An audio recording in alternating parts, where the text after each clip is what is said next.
What's up and welcome back to the Kind of Funny screencast. As always, I'm Tim Geddes and I'm joined by the Nitro Rifle, Andy Cortez. Good afternoon, everybody. The Big Daddy, Greg Miller. Good afternoon, Andy. Thank you for afternooning me. The producer slash seducer, Nick Scarpino. And a happy afternoon to all. And take us home, Big Kev Doc. What's up? I haven't seen the new haircut yet. I like it, Looks especially great. liking the curl going on right now. Yeah, I'm Power. trying It's a a power new curl. product, and you'd be shocked at how little I use, and it just really does a good job. Is it keeping Murray's? place. Because Murray's a hold. It is Murray's. Murray's old. I'm cheating. I saw your Instagram story. I know. I figured I as was about to much. say, like, wow, that's really impressive. I could see a Murray's from a mile away, I swear. How does it feel to not have the weight of the most luxurious head of hair in the world on you right now? It's so nice. I was just one of those things they don't tell you, in school. But like you lay down with long hair and then you try to move your neck, and if it's not placed correctly, suddenly you're like, oh nope, they can't go that way. Or then you put it up in a bun, and you're like, it's fine. I'll sleep with it up so it's not getting stuck on things. And then you got the bun like moving your head around, the pillow's not sitting right. I was over that life. You know what I mean? I gotta tell you guys, I expected Kevin to go in the way of like, oh, I was overheating so much from it. I did not expect him to talk about almost strangling himself with his hair. But you know what? That's the Kind of Funny way. Of course, everyone, this is the Kind of Funny screencast where every week we get together to talk about the latest in TV, movies, and trailers. You can get it on youtube.com/kindoffunny or roosterteeth.com. You can also get it as a podcast by searching your favorite podcast service for Kinda Funny screencast, and we'll be right there for you. If you wanted to get the show ad-free and if you wanted to watch live as we record it, you got to go to patreon.com/kindafunny, just like our Patreon producers, Molecule, Gordon McGuire, Fargo, Brady, and Pranksy have all done. We appreciate you all so very, very much. Today, we're brought to you by Upstart, ExpressVPN, Chime, and Babbel. But I'll get to that later. Just a little housekeeping for everybody here. We got a lot of fun reviews coming up in the next couple weeks, both on this show, Kind of Funny Screencast, and Kind of Funny in Review. On the in review front, this week we will be returning to Pixar in review with Turning Red. Very excited about that. Then next week we are going to return to DCEU in review for a little bit late edition with Peacemaker, where we'll be adding it to the overall tally of the DCEU. I wonder where it's going to rank. We'll have to find out. Greg Miller, what's up? Nick, do you really want to taste it? I do, Greg. And I just want you to know that I know we're not on the hair topic anymore, Tim, and I know you desperately want to move on. No, it's but I cool. want you, I just want to say, I tried to bribe, actually, Andy and I tried to bribe Kevin today to send all of his hair in an envelope to Greg. I would have loved it. But I told him we could just buy a wig, cut the hair, and put it in a bun. No, Greg and is throw that smart. over. Well, now we've gone He's around. not So like now we do it to Andy. He'll Blessing. know. Blessing's the only one who wouldn't know right now, right? So we do it to Blessing or Roger. That's fair. Oh, Yeah. Roger would be incredible. I don't think he'd get that at all. You think you could wear it like a wig? Yes, that's what we talked about. We talked about Roger and me wearing it as a wig and or mustache. We also have a show called the Kind of Funny Podcast that we do every week. You can check that out as well, where we talk about things like Kevin's hair. But other stuff that we're doing on Screencast coming up in a couple weeks. We will be doing weekly reviews of Moon Knight. We also have the Halo series coming out. Jury's out if we're going to do week to week on that, or if it's just going to be the premiere and finale and all that. But we will be reviewing at least the premiere. And then we have The Boys Season 3. June 3rd, we will be doing weekly reviews of that. And I bring that up, even though it's a little in the future, because today we're talking about The Boys Presents Diabolical, an 8-episode animated series, anthology series in the style of Star Wars Visions, where every single episode is a completely different style, completely different animation team, writers, voice actors, all that stuff in The Boys universe. It is available now on Amazon Prime. All the episodes came out at the exact same time, 15 minutes each, and we're talking about it today. So I asked all of you to watch at least the first 4 episodes because I wasn't sure if it was going to be good, it was going to be bad. I didn't want to burden you all over the weekend having to watch 2 hours of bullshit. You know what I mean? Mm-hmm. So when we go around, I want to ask you guys how many you ended up watching and what you think. Greg Miller, I want to start with you. Hi, Tim. How are you? I'm fantastic. I didn't watch it. No, I'm kidding. I watched all 8. I definitely felt the pressure this morning. I woke up, I did some other stuff, and it was one of those things I kept drifting over and just watching it full on. You know what I mean? Like I thought I was going to put on like a Sunday morning cartoon, and they all grabbed my attention. I watched all 8 of them. I had initially planned I was going to do the 4, then get to other work, and I did. And I watched all 8 and, deferred the work to sit there and do it. And yeah, I think it's worth pointing out, just for the record, Amazon approached me about doing an episode 3 like sponsored thing. So I did I'm going to have like a sponsored Instagram post where I talk basically this whole conversation about, not this whole conversation, but I'm going to talk about episode 3 on my Insta. So I didn't want people to see that later and then be like, why didn't he disclose that when he was talking about how much he likes the show? So I've disclosed it. So there you go. But the check hasn't come and I haven't done the work yet. So I can tell you right now, I had a great time with this. I did not expect greatness from this. When this got announced, I was like, what is it? 8 episodes? This anthology thing? It's animated? I don't know. Maybe I'll try it. Maybe I won't. And so when they sent me episode 3, I'm Your Pusher, of course, if you don't know, I'm a huge comic book fan, period, but I also enjoyed the boys comic book a lot. So the fact that I'm Your Pusher is in the art style of the comic book, the fact that it has Simon Pegg as Huey, like it was right up my alley, and that's why they did it. And when I saw that, I was like, oh my God, this is great, but what are they going to do with the rest of them?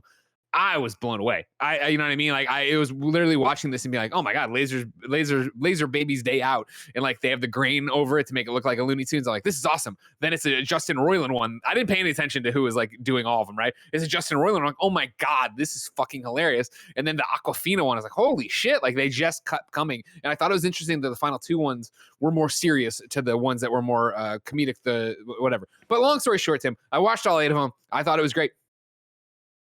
Kevin Coelho. I also watched all 8 of them, and I really enjoyed it. It's there were a couple of the episodes that didn't grab my attention the same way as the rest of them. And there's one episode in particular, the 8th one, that I was just like, holy shit, this is fantastic. And I kind of wish they would do a little bit more of that, like background stuff or like history stuff. Prequel stuff, characters. Yeah. But man, like as soon as I watched the Laser Babies Day Out, like I was like, whoa, this is they're going all out. And then the second episode starts and it's like, wow, this looks a lot like Rick and Morty. And then it's like 2 seconds in, you're like, oh, okay, No, that's why. Yeah. And yeah, but I on mean, papers, overall, I wasn't introduced in the beginning, but I'm here. yeah, it's so cool to have all these really talented artists just get like the freedom to do these wild stories. Nick Scarpino. Yeah, I'm right there with you guys. I mean, I was actually not dreading it, but I wasn't looking forward to these based solely on the reviews, which I know you can't really go off the star ratings for a lot of stuff. But right now it's sitting at 3.5 stars, which is super weird. And I don't understand. The only thing I can think on Amazon right now. And the only reason I can think about that is because maybe people watched Laser Baby's Day Out and thought, oh, that's what this whole thing's going to be. And so I almost wish that they would have put 1 + 1 = 2 right at the beginning, or Pusher, I'm Your Pusher right at the beginning. So people go like, oh, wait, this is serious. This is not like screwing around, even though obviously Baby's Day Out gets pretty intense. And the juxtaposition there of the sort of Looney Tunes-ish stuff with the ultra violence of the baby like decapitating people and cutting them in half, I think is right up the boys' alley. But I really enjoyed this, man. I'm a sucker for these anthology series. I'm a sucker for the let artists and directors do what they want to do for 13 minutes and have some fun with the property. This smacks of Star Wars Visions. I had just as much fun watching these as I did with that series. And I'm hoping they do more, man. The Justin Roiland one got me. I was like, Laser Baby's Day Out, I'm like, this is pretty good. This is fun. I see where this is going. But by the second one, I'm like, I can't wait to see if they let him do that. Like, I can't wait to see what Aquafina is going to do with hers and all the rest of these. So I highly recommend this. Andy Cortez. I watched episodes 1 through 4. I didn't know what exactly we were reviewing. I'm sure it was mentioned in the meeting. Oh, Pardon The Boys me. Presents Diabolical. Yeah, pardon me for not listening to that. No, but then I got your text. No, you're right. I got your text, Tim, and I was like, okay, I'll watch episodes 1 through 4. I'm sure we're saving episodes 5 through 8 for another episode. I wasn't sure exactly how we were doing it until Kevin and Nick told me that they watched all 8, and I was like, oh shit, well, I don't have enough time for that. But y'all told me the final episode is really, really good. Mm-hmm. I loved it. I initially just like I feel like maybe Nick felt a little initially into that first episode that the Baby's Day Out one was not hidden for me until it got to be like The Boys. But for a while there, I was just like, who's this for? I don't really know what audience this is serving. And even if it's serving The Boys audience, this is not what they want or are expecting from it, because of it's just this whimsical sort of parody of it, until it becomes obviously very, very ultra violent, and it becomes kind of what you would expect from anything The Boys related. And then that's when I kind of like, oh, okay, I'm enjoying this and I see what they're going for now. Not that I didn't see what they were going for with the obvious sort of parodies on the old school Looney Tunes, but once it got ultra violent, I was like, okay, this is kind of what I was expecting. And then the Justin Roiland one was fucking hilarious. Laughing out loud here in my room. I had a blast with that one. Episode 3, I'm Your Pusher. Really loved that one as well. And then Boyd in 3D, I'm expecting to I'm expecting to find one that I'm not really feeling.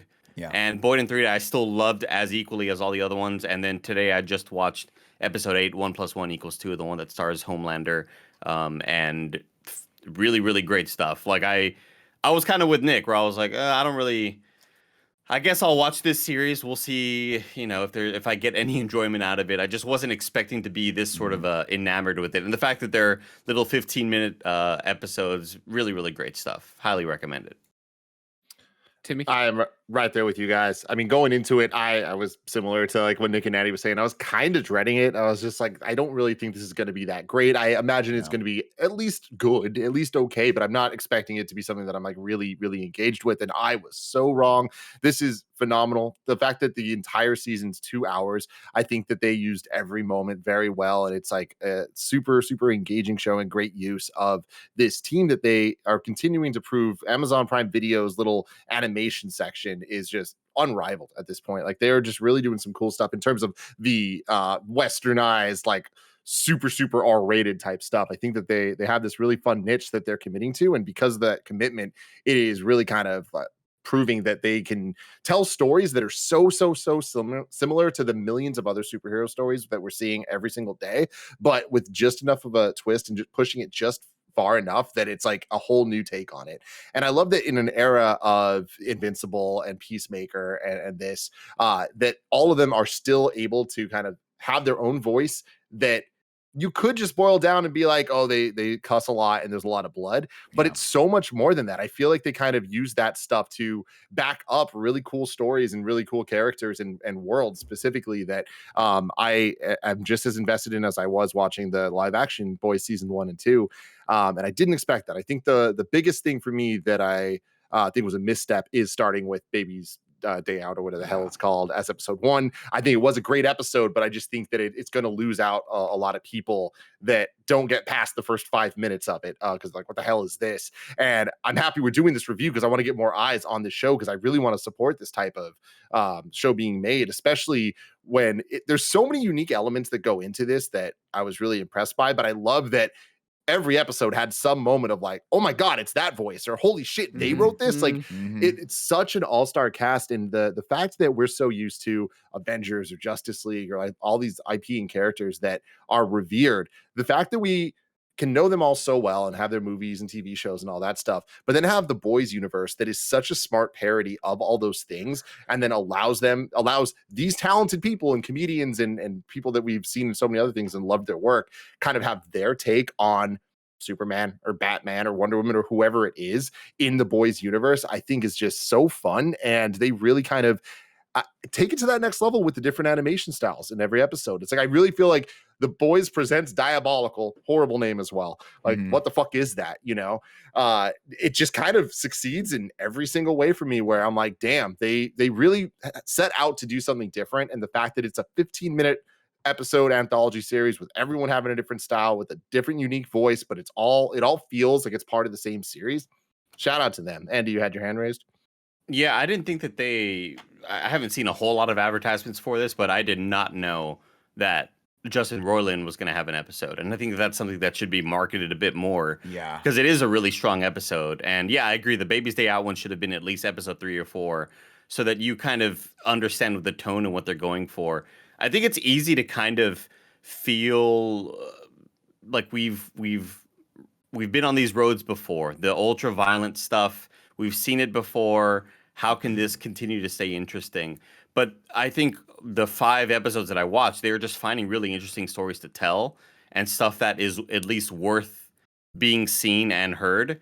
And I think that was my main sort of, my main issue going into this 8-episode series is like, how interesting can this be? Am I going to get to the point where I'm getting kind of tired of the tone that they're going for? Is it going to start to feel like old by this point? Yeah. And no, they're finding really interesting stuff to say regarding just random characters that I don't care about, or characters that are just completely bullshit, fun, made up superheroes that Justin Roiland made up.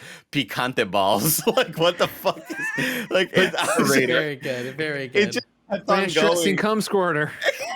It just kept on going, man. Yeah, I don't know.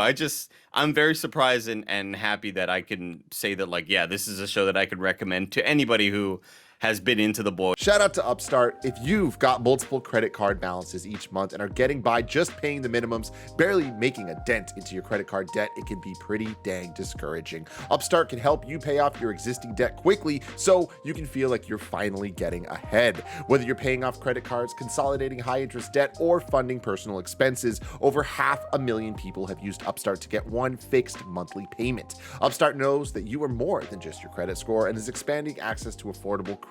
Unlike other lenders, Upstart considers your income and current employment to find you a smarter rate for your loan. With a 5-minute rate check, you can see your rate upfront for loans between $1,000 and $50,000 and receive your funds as fast as one business day after accepting your loan. Find out how Upstart can lower your monthly payments today when you go to upstart.com/kindafunny. That's upstart.com/kindafunny. Don't forget to use the URL to let them know that we sent you. Loan amounts will be determined based on your credit, income, and certain other information provided in your loan application. Go to upstart.com/kindafunny. Shout out to ExpressVPN for sponsoring this episode. If you've ever been on the bus or the train with someone who's taken a phone call on speaker, you know that everyone who can hear them now knows a bunch of their private business. Using the internet without ExpressVPN is basically the same thing, so don't be that person. Did you know your ISP knows every single website you visit, and then they can sell that information to ad companies and tech giants who can use that data to target you? Well, ExpressVPN creates a secure encrypted tunnel between your device and the internet so people can't peep in on your online activity.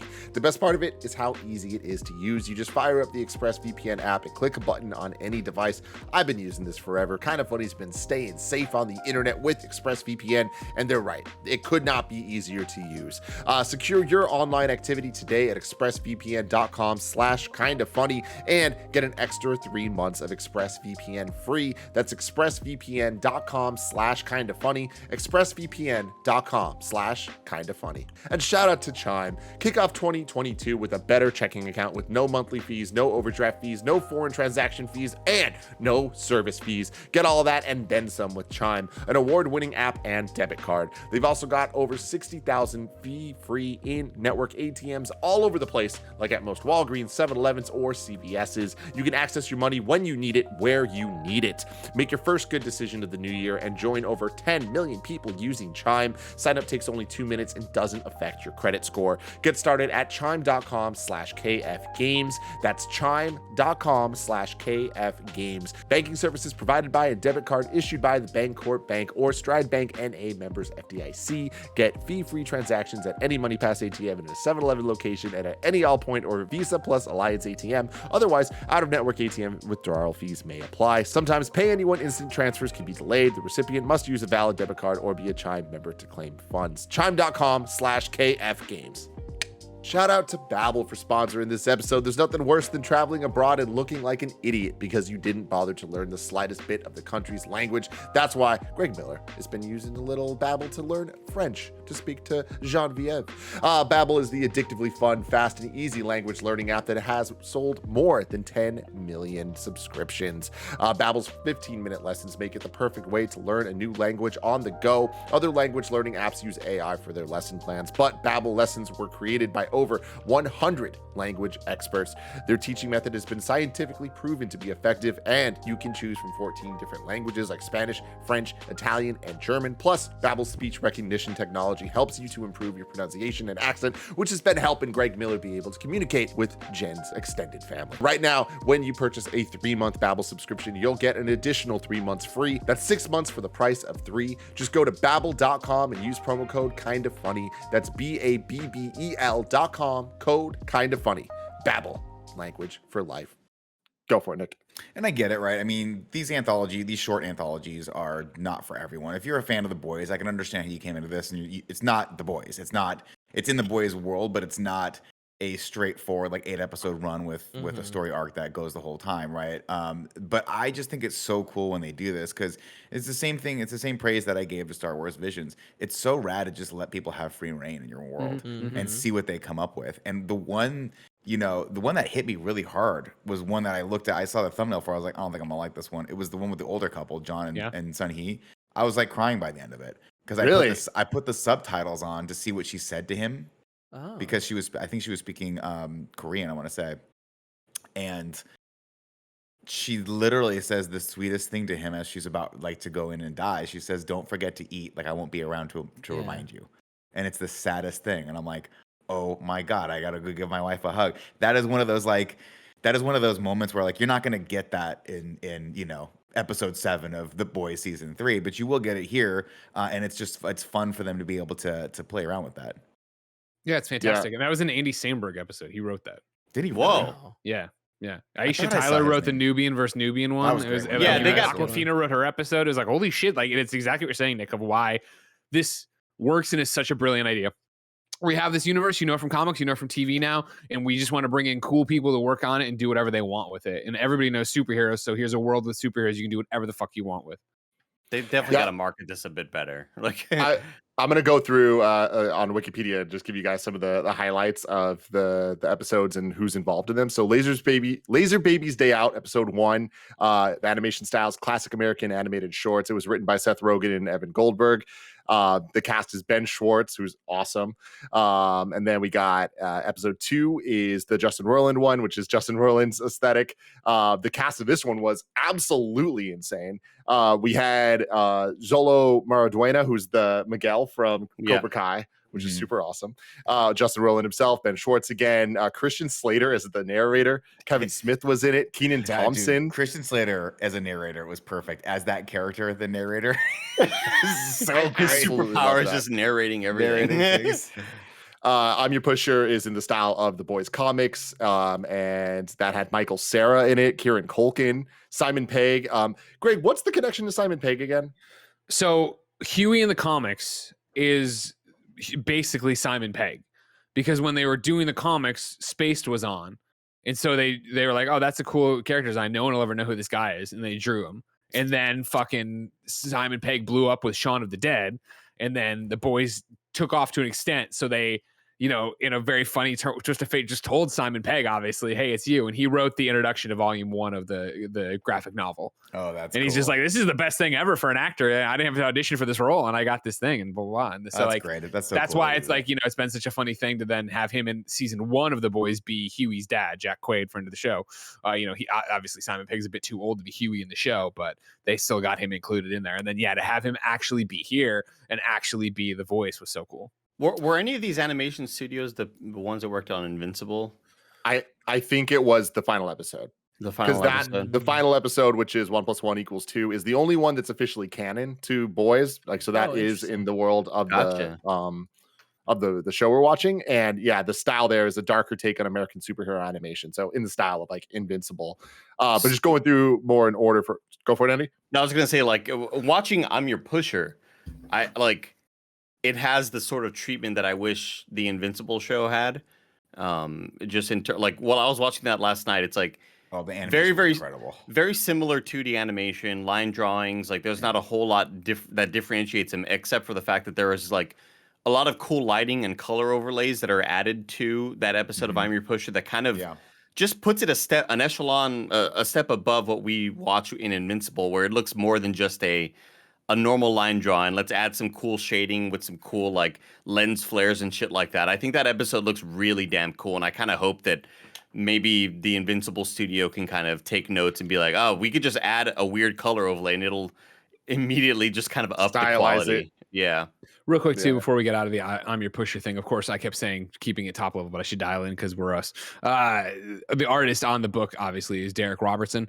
You would know his name as of recently because he's the guy doing Gary's Batman book. So it's cool to see them working together. That's awesome. Wow. That is awesome. And then, the creator of The Boys, Garth Ennis, is the one that wrote the Pusher episode. That one I believe I read somewhere that he said that was canon to the comics. So like, Yeah, it's a neat that's little thing awesome. there. The Yeah, comics. Oh, That's cool. kind of Yeah, cool. So they pulled it straight out of Very there. cool. Yeah, Then I'm with yeah, you Well, on they that one. didn't pull like it's in that universe is what I'm saying. Like it's not a retelling of a comic story, but he was just saying like this is something that would have happened in the comic universe for real. Yeah, that's super cool. Boyd in 3D is inspired by French comics and animation, which I thought was really cool because it looks so beautiful and artsy, and then the story is so wacky and like comedic that like I thought that was a fun juxtaposition. That one was by Alana Glazer from Broad City, with Chris. I don't know how to say his last name. Diamantopoulos, the this guy fucks guy from Silicon Valley. I love that guy. Russ. Oh wow. Russell. And Russ Kumail Hanneman. as well. So that's Emily's great. in it too. Yeah, Kumail and Emily, so that's fun. And then BFFs is done in Saturday morning animation import style. That's Aquafina, written by Aquafina. And we got Seth Rogen was the drug dealer in that, as well as Aquafina being the voice. Nubian versus Nubian, written by Aisha Tyler, done in anime style. The fight scenes in this were fucking so rad. Don Cheadle is the Nubian prince. John DiMaggio as Groundhawk. Aisha Tyler is Nubia. Just fucking, it's insane casting, guys. Yeah, it's really John good. and Sun Hee is inspired by Korean drama and horror, written by Andy Samberg. And Kari Payton is in that. Ezekiel from Walking Dead. And then finally we have 1 + 1 = 2. That's a darker take on American superhero animation, and that featured most of the characters from the show itself. As the like Anthony Starr as Homelander and all that. And Elizabeth what an Shue, episode. right? Giancarlo Esposito. It's just cool. It's cool to hear their voices again. 100%. Yeah. See that? You see, Nick? Did you see in there when he has a giant erection? I did. I caught that part, Greg. He's got a big That's believe it or not, that's my compound V superpower. Is that I know when all of you are having erections. Oh wow. Yeah. I mean, even Erection in Compound V, like I love how hard the boys commits to like, fuck it, we're universe, we're gonna have fun with Vote and all that stuff. Like them having the commercials that they made on Disney Plus on Disney Plus Day, and it's like all the like the in-world stuff that they do in between the seasons is just so cool. They're just like, yeah, everyone else has a cinematic universe, we can do it too, because we're basing it off of other cinematic universes as a foundation. Like people get it, and I just love that they're committing to it. So any closing thoughts? No, I just think people should watch this. I mean, I think I would say watch it. Don't skip any of them, because to Andy's earlier point, like I just love that they found a kernel of something different to tell in all these. These could have easily just been like action stories, and that was what I thought Nubian versus Nubian was going to be originally. I was like, oh, there's going to be a lot of fighting, but then it ended up being like that meta commentary, like the daughter telling them to get like dealing with their wanting to get divorced and all that stuff, and like so I just think they did a really creative job with this. And don't sleep on episode 7 either, because it was my favorite. Yeah, it's different, right, from the rest of the ones we got in terms of how serious it was, and the heartfelt moment of it. But that's what I loved about it, is that you don't know, and it's one of those. I assume if you're watching this, you watch it, but if you haven't, go in blind and get ready to have Hootie and the Blowfish in your head all the fucking day, and like in like an insanely good montage. God, that was so good. funny. When the Like, parents heard it coming, they're like, oh no. God damn it. It's so stupid. It's like so every stupid. superhero that was thought in, like, what were the ones that were left on the cutting room floor is what I would love I to know. don't But think there were any. God damn, it's just so funny that they just kept on getting dumber. And this guy's got, it reminded me of My Hero Academia, honestly, at that point, where it's like a guy has a speaker for his head and it only plays the Hootie and the Blowfish only. Like, god damn, what a fucking stupid idea. So funny. Oh no, baby, oh no, no, like, that's how you know he's coming.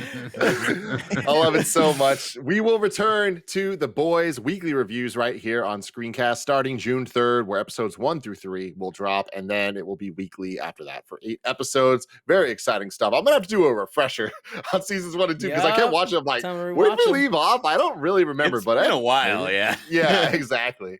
But until next time, I love you all. Goodbye.